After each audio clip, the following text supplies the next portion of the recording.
جنہیں انسان نے کبھی خدا سمجھ کر عبادت کے لیے چن لیا تو کبھی چاند پر کمند ڈالنے کا خواہش مند ہوا، کبھی ستاروں سے قسمت کا حال معلوم کرنے پر مجبور ہوا تو کبھی آسمان کے دیگر معاملات کی جانچ پڑتال کرنے لگا۔ جیسے جیسے سائنسدانوں کی ریسرچ بڑھتی گئی ویسے ویسے ہی کائنات کے رازوں سے پردہ اٹھنے لگا۔ یہی وجہ ہے کہ 21ویں صدی کا انسان جانتا ہے کہ کس طرح زمین سورج کے گرد گھومتی ہے اور کس طرح سورج ستاروں کے گرد گردش کرتا ہے، اور نظام شمسی کہکشائیں کس طرح ایک متعین کردہ اصول اور قوانین کے تحت اپنے اپنے کام کر رہے ہیں۔ خواتین و حضرات، ایسے میں پھر جہاں کائنات کے کئی اسراروں سے پردہ اٹھا وہیں کائنات کے اب تک معلوم سب سے عجیب منظر کی نشاندہی بھی ہوئی، یعنی فلکیات کے میدان میں بلیک ہول کی اصلاح سامنے آئی، جس نے ماہرین فلکیات کو حیرانگی میں ڈال دیا۔ سائنس کی دنیا میں انہیں کبھی تو دوسری کائنات میں جانے کا راستہ کہا جاتا ہے اور کبھی موت کا گڑھا، اور آج سے کچھ عرصہ پہلے تک بلیک ہول صرف سائنس فکشن میں ہی نظر آتے تھے، مگر اب ہم جانتے ہیں کہ وہ واقعتاً حقیقت میں وجود رکھتے ہیں، اور یہ کچھ زیادہ پہلے کی بات نہیں جب لوگ بلیک ہولز کے تصور کا مذاق اڑایا کرتے تھے اور انہیں سائنسی خرافات سے زیادہ کچھ نہیں سمجھتے تھے، مگر اب لوگ انہیں سنجیدگی سے لیتے ہیں۔ اگرچہ ابھی تک تو یہ ممکن نہیں ہو سکا کہ ہم خلا میں کئی نوری سال کا سفر کر کے کسی ایک بلیک ہول تک جا پہنچے، اور نہ ہم ان کا براہ راست مشاہدہ کر سکتے ہیں، مگر پھر بھی ہمارے پاس ان کی موجودگی کے واضح ثبوت موجود ہیں۔ ناظرین، حال ہی میں سائنسدان عقاب یعنی اکیلا نامی مجمع نجوم میں ایک نادیدہ بلیک ہول کو ایک ستارہ ہڑپ کرتے ہوئے مشاہدہ کر چکے ہیں۔ ان میں گرنے والی کسی بھی چیز کا وقت اس کے خاتمے کا وقت ہوتا ہے، خواہ وہ ستارہ ہو، معمولی سا مادہ ہو، توانائی ہو یا پھر کچھ اور، انجام صرف اور صرف موت ہے۔ اگرچہ یہ کائنات کی سب سے زیادہ تباہ کن طاقتوں میں سے ہے، لیکن پھر بھی کہکشاؤں کے ارتقاء میں ان کی تعمیر میں بہت اہم کردار ادا کرتے ہیں۔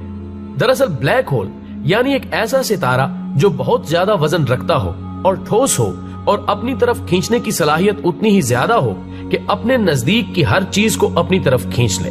یہاں تک کہ اس کی سطح سے روشنی بھی باہر نہ جا سکے۔ ایسے ستارے یا اجسام بالکل سیاہ ہوتے ہیں، ان کی سطح سے کسی قسم کی روشنی کے اخراج نہ ہونے کے باعث انہیں دیکھا نہیں جا سکتا، مگر ان کے تجاذب کی کشش کی وجہ سے ان کا وجود محسوس کیا جا سکتا ہے۔ ماہرین فلکیات کے مطابق کائنات میں اس طرح کے ستارے بڑی تعداد میں موجود ہیں۔ ناظرین گرامی، دراصل کوئی بھی بڑا ستارہ جب اپنی زندگی کے اختتام پر ایک بڑے دھماکے سے پھٹتا ہے تو اس دھماکے کو سپر نووا کہا جاتا ہے۔ اس سپر نووا کے نتیجے میں ستارے کا ایک بڑا حصہ خلا میں بکھر جاتا ہے،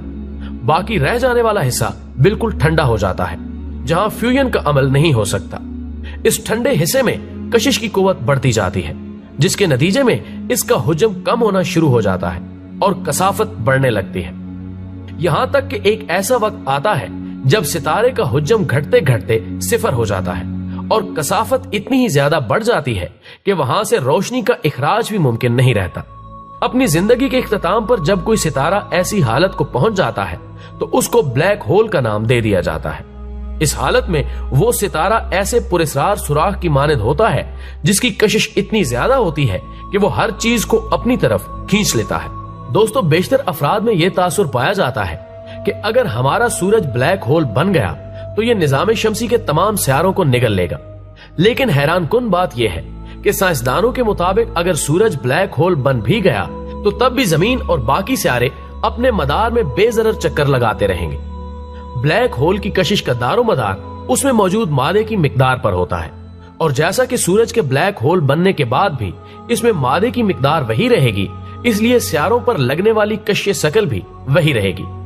دوستو، آئنسٹائن کے عمومی نظریہ اضافت کے مطابق بلیک ہول میں گر جانے والا کوئی احمق ہمیشہ کے لیے ختم ہو جائے گا۔ اس کے علاوہ بلیک ہول میں گرنے والے کسی شخص کے لیے تاریخ کا خاتمہ ایک ایسے مقام پر ہوگا جسے وحدانیت کہا جاتا ہے،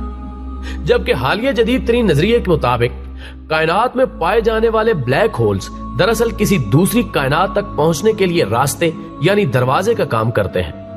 یہ نظریہ بلیک ہولز کے بارے میں پیش کردہ ابتدائی نظریے یعنی ایسا جسم جو لامحدود کشش کا حامل ہو اور اپنے ہی ارد گرد کی تمام چیزوں کو اپنے اندر ضم کر رہا ہو کے برعکس ہے۔ اس نظریے کے مطابق بلیک ہولز کی حیثیت کسی تاریک غار کی بجائے